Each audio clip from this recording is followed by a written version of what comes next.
Início. Apologia de Sócrates, audiolivro de domínio público. Canal FPC Frase Pensamento e Cultura. Aqui é Tiago Toledo. Curte e se inscreva no canal. Vai. Apologia de Sócrates. Por Platão. Tradução de Maria Lacerda de Souza. Primeira parte. Sócrates apresenta sua defesa. O que vós, cidadão atenienses, haveis sentido, com o manejo dos meus acusadores, não sei, certo é que eu, devido a eles, quase me esquecia de mim mesmo, tão persuasivamente falavam. Contudo, não disseram, eu o afirmo, nada de verdadeiro. Mas, entre as muitas mentiras que divulgaram, uma, acima de todas, eu admiro, aquela pela qual disseram que deveis ter cuidado para não serdes enganados por mim, como homem hábil no falar. Mas, então, não se envergonham disto, de que logo seriam desmentidos por mim, com fatos, quando eu me apresentasse diante de vós, de nenhum modo hábil orador. Essa me parece a sua maior imprudência. Se, todavia, não denominam hábil no falar aquele que diz a verdade. Porque, se dizem exatamente isso, poderei confessar que sou orador. Não porém à sua maneira. Assim, pois, como acabei de dizer, pouco ou absolutamente nada disseram de verdade, mas, ao contrário, eu vô-la direi em toda a sua plenitude. Contudo, por Zeus, não ouvireis, por certo, cidadão atenienses, discursos enfeitados de locuções e de palavras, ou adornados como os deles, mas coisas ditas simplesmente com as palavras que me vieram à boca, pois estou certo de que é justo o que eu digo, e nenhum de vós espera outra coisa. Em verdade, nem conviria que eu, nesta idade, me apresentasse diante de vós, ó cidadãos, como um jovenzinho que estuda os seus discursos. E todavia, cidadãos atenienses, isso vos peço, vos suplico, se sentirdes que me defendo com os mesmos discursos com os quais costumo falas nas feiras, perto dos bancos, onde muitos de vós tendes ouvido, e em outros lugares. Não vos espanteis por isso, nem provoqueis clamor. Porquanto, ao seguinte, é a primeira vez que me apresento diante de um tribunal, na idade de mais de 70 anos, por isso, sou quase estranho ao modo de falar aqui. Se eu fosse realmente um forasteiro, seu dúvida perdoaríeis, se eu falasse na língua e maneira pelas quais tivesse sido educado. Assim também agora vos peço uma coisa que me parece justa. Permiti-me, em primeiro lugar, o meu modo de falar, e poderá ser pior. Ou mesmo melhor, depois, considerai o seguinte, e só prestai atenção a isso, se o que digo é justo ou não. Essa, de fato, é a virtude do juiz. Do orador, dizer a verdade. Segunda. É justo, pois, cidadão atenienses, que em primeiro lugar, eu me defenda das primeiras e falsas acusações que me foram apresentadas, e dos primeiros acusadores, depois, me defenderei das últimas e dos últimos.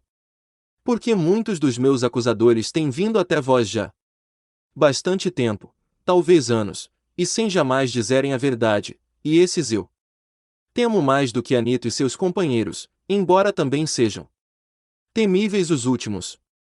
Mais temíveis, porém, são os primeiros, ó cidadãos, os quais tomando a maior parte de vós, desde crianças, vos persuadiam e me acusavam falsamente, dizendo-vos que há um tal Sócrates, homem douto, especulador das cosias celestes e investigador das subterrâneas e que torna mais forte a razão mais fraca.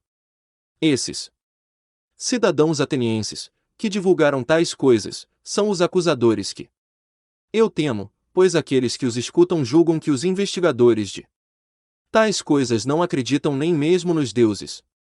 Pois esses acusadores são muito e me acusam já há bastante tempo, e, além disso, vos falavam naquela idade em que mais facilmente podíeis dar crédito. Quando eres crianças e alguns de vós muito jovens, acusando-me com pertinaz tenacidade, sem que ninguém me defendesse. E o que é mais absurdo é que não se pode saber nem dizer os seus nomes, exceto Talvez, algum comediógrafo.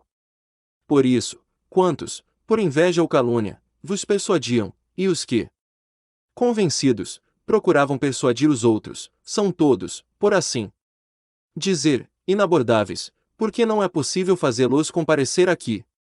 Nem refutar nenhum deles, mas devo eu mesmo me defender, quase combatendo com sombras e destruir, sem que ninguém responda. Admiti, também vós, como eu digo, que os meus acusadores são de duas espécies, uns, que me acusaram recentemente, outros, há muito, dos quais estou falando e convinde que devo me defender. Primeiramente destes, porque também vós os ouviste acusar-me. Primeiro lugar e durante muito mais tempo que os últimos. Ora bem, cidadãos atenienses, devo defender-me e empreender remover de vossa mente, em tão breve hora, a má opinião acolhida por vós durante muito tempo. Certo eu desejaria consegui-lo, e seria o melhor, para vós e para mim. Se, defendendo-me, ou tivesse algum proveito, mas vejo a coisa difícil. E bem percebo por quê. De resto, seja como Deus quiser, agora é preciso obedecer à lei e em defender. Terceira.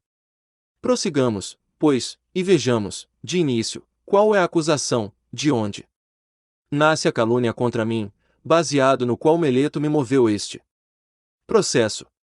Ora bem, que diziam os caluniadores ao caluniar-me? É necessário ler a ata da acusação jurada por esses tais acusadores. Sócrates comete crime e perde a sua obra, investigando as coisas terrenas e as celestes, e tornando mais forte a razão mais débil, e ensinando isso aos outros. Tal é, mais ou menos, a acusação, e isso já vistes, vós mesmos, na comédia de Aristófanes, onde aparece, aqui e ali, um Sócrates que diz caminhar pelos ares e exibe muitas outras tolices, das quais não entendo nem muito, nem pouco. E não digo isso por desprezar tal ciência, se é que há sapiência nela. Mas o fato é, cidadão atenienses, que, de maneira alguma, me ocupo de semelhantes coisas. E apresento testemunhas, vós mesmos, e peço-vos. Informei reciprocamente, mutuamente vos interrogueis, quantos de vós me ouviram discursar algum dia, e muitos dentre vós são desses. Perguntai-vos uns aos outros se qualquer de vós jamais me ouviu orar, muito ou pouco, em torno de tais assuntos, e então reconhecereis que tais são, do mesmo modo, as outras mentiras que dizem de mim. Quarta. Na realidade, nada disso é verdadeiro, e se tendes ouvido de alguém que instruo e ganho dinheiro com isso, não é verdade. Embora, em realidade, isso me pareça bela coisa, que alguém seja capaz de instruir os homens, como Gorgias Leutino, pródigo de Cou, e Hippias de Élide. Porquanto, cada um desses, ó cidadãos, passando de cidade em cidade, é capaz de persuadir os jovens, os quais poderiam conversar gratuitamente com todos os cidadãos que quisessem, é capaz de persuadir a estar com eles, deixando as outras conversações compensados com dinheiro e proporcionando-lhes prazer. Mas aqui há outro erudito de Paros, o qual eu soube que veio para junto de nós, porque encontrei por acaso um que despendeu com os sofistas mais dinheiro que todos os outros juntos, Cálias de Hiponico. Tem 2 filhos e eu o interroguei, Cálias, se os teus filhinhos fossem poldrinhos ou bezerros, deveríamos escolher e pagar para eles um guardião, o qual os deveria aperfeiçoar nas suas qualidades inerentes. Seria uma pessoa que entendesse de cavalos e de agricultura. Mas, como são homens, qual é o mestre que deves tomar para eles? Qual é o que sabe ensinar tais virtudes, a humana e a civil? Creio bem que tens pensador nisso uma vez que tem 2 filhos. Haverá alguém ou não? Certamente. Responde. E eu pergunto, quem é, de onde e por quanto ensina? Eveno, respondeu, de Paros, por 5 minas. E eu acreditaria Eveno muito feliz, se verdadeiramente possui essa arte, e a ensina com tal garbo. Mas o que é certo é que também eu me sentiria altivo e orgulhoso, se soubesse tais coisas. Entretanto, o fato é, cidadãos atenienses, que não sei. Vê.